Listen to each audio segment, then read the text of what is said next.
Kumusta po kayong lahat? Magandang umaga, magandang tanghali, magandang hapon, magandang gabi kung saan mang parte kayo ng mundo ngayon. At sana lahat kayo ay nasa mabuting kalagayan. A few days ago, nagiging viral yung video na kung saan isang bata ang nagsabi na ang seek and joy ni Diwata ay lasang towel. Dito naman daw. Hello po. Mga bata hindi nagsisinungaling. Opo. Tanungin mo siya kung ano lasa ng pagkain. Ano lasa ng pagkain ni Diwata? Lasang tao. Lasang... Ano daw? Lasa daw towel, tuwalya. Tuwalya sa ano? Bakit na kinakain? Bakit mo kinakain daw? Tinitiis niya daw. Hindi mo tinry yung chicken? Masarap din yung chicken niya. Sarap ba na? Shada daw. Siya, pasado daw, pasado. Ayaw yung overload. Hindi ko na din. Dahil lasang tuwalya na. Yung chicken daw lasang tuwalya. Yung chicken lasang tuwalya. So yan, try mo yung iba, yung pares. Bawal pa yata siya sa mga pares. Thank you. Wala talagang lasa. Honest review. Try niyo yung classic, masarap. Yung classic. Pinag-usapan ito sa social media dahil marami din talaga ang nagtaka kung ano ba talaga ang lasa ng towel. Hindi ko lang din alam kung talagang honest food review yun or paninira. Kasi kung iisipin ko, paano maiisip ang isang bata na ang isang fried chicken ay lasang towel o tuwalya? Kumbaga, hindi kasi kinakain ng towel. At isa pa, hindi mo pwedeng gamitin yung towel bilang panukat ng panlasa. Pwede siguro kung sinasabi niya na parang towel yung seek and joy dahil makunat or dahil matigas yung laman, baka pwede ko pang tanggapin yun. Pero pag sinabi mong lasang towel, parang out of context para sa akin yun.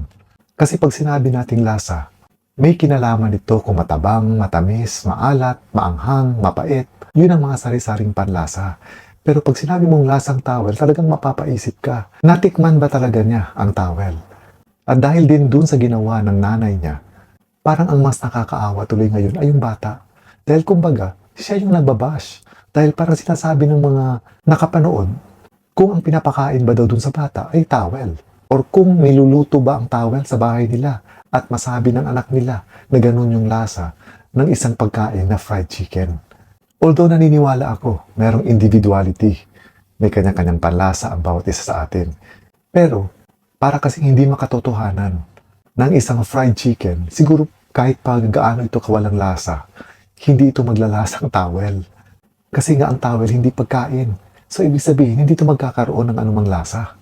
Pwede siguro na baka nagkamali tayo ng pandinig doon sa sinabi ng bata. Kaya towel yung interpretation. Pero yun talaga kasi ang sinasabi daw na kinonfirm mismo nung nanay niya. At isa pa, ang napansin ko doon, bakit yung parang yung nanay niya ang talagang atat na malaman yung magiging sagot ng anak niya. Kasi kung mapansin natin doon sa video, parang siya yung nanguna doon sa vlogger at sinabi nga niya na ang mga bata daw ay hindi marunong magsinungaling. Kaya tanungin daw yung anak niya kung ano ang lasa ng pagkain ni Diwata. At nung sumagot yung anak niya na lasang towel, sinundan pa niya ng tanong kung ano ang masasabi niya. At sinabi nga ng bata na pasado naman daw yung panlasa. So may contradiction dito. Kumbaga, parang paano masabing pasado ang isang pagkain kung nauna mo nang sinabi na lasang towel ito. Kasi pag sinabing lasang towel, ang nasa isip ko, hindi lasang pagkain yung nakain niya. Dahil hindi nga pagkain yung towel. So kung sinasabi ng nanay niya na yun ay isang honest food review, para sa akin hindi ako naniniwala. Hindi sa kinakampihan ko yung pagkain ni Diwata dahil unang-una hindi ko pa naman natitikman yon. At hindi pa ako nakapunta sa pwesto ni Diwata. Pero ang sa akin lang dito, parang napakalayo naman ng comparison niya sa isang totoong pagkain at sa isang tuwalya. Hindi rin natin alam kung itinuro ba niya ito sa kanyang anak o talagang yun ang naging sagot ng kanyang anak. Hindi rin natin alam kung ang intensyon niya ay para magpa-trending o di kaya ay para manira o di kaya ay para siraan yung pagkain ni Diwata.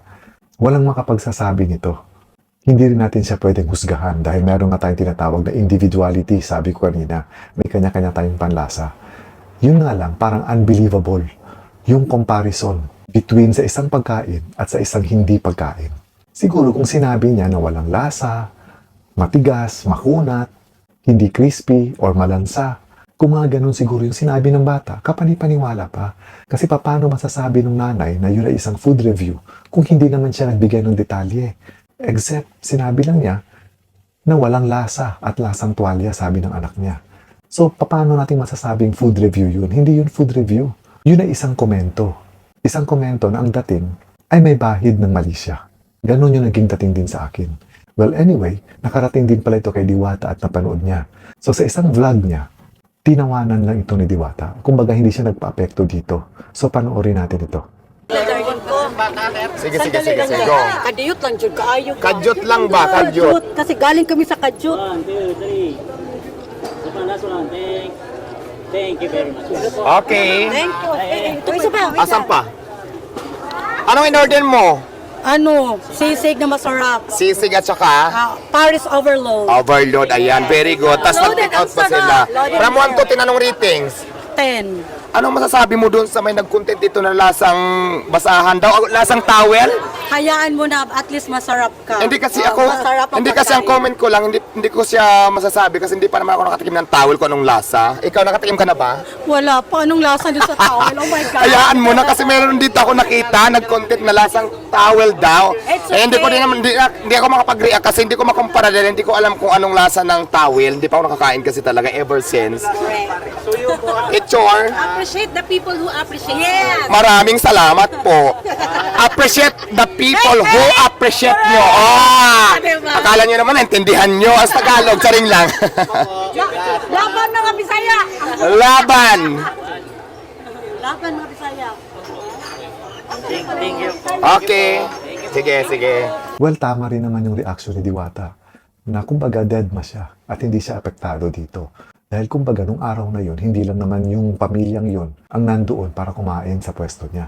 At kung talagang walang lasa, at kung talagang lasang towel, yung manok, hindi lang siguro na iisang manok o isang parte o isang cut ng manok ang maglalasang towel. Kumbaga, dahil sabay-sabay nilang niluluto yun, sabay-sabay nilang tinitimplahan, edi sana nung araw na yun, marami ang nagreklamo na hindi nga masarap yung chicken joy ni Diwata. Kung ganun yung nangyari, maaaring totoo yung sinasabi ng bata. Pero dahil siya lang nung araw na yon ang nagkaroon ng ganung komento na parang out of this world na comment, hindi ko binabash yung bata dito Kasi pakiramdam ko, naturuan siya kung ano ang sasabihin niya. Nakakaawa rin kung halimbawa nga, tinuruan yung bata kung ano ang sasabihin niya. Dahil sa murang edad niya, tinuturuan na siyang magsinungaling ng mismong nanay niya. Yun yung masama dito, kung ganun nga ang totoong kwento. Mabuti na lang din at hindi ganun kakitid yung pag-iisip ni Diwata. Kumbaga, para kay Diwata, nilagyan niya ng konting sarcasm na sinasabi. Kumbaga, hindi niya binastos yung nag-comment sa video. Kung hindi, nilagyan niya ng konting sarcasm. So instead na patulad niya ito, ay ginawa na lang niya itong katatawanan. Which is a better way kung paano niya hinandle yung mapanirang food review na sinasabi. Sana naman next time, kung magfo-food review tayo, make sure na detalyado yung mga sasabihin natin. Hindi yung kumbaga may masabi lang at makapanira lang para na rin siguro mag-trending. Unfair naman yun dun sa ginagawa ninyo ng komento.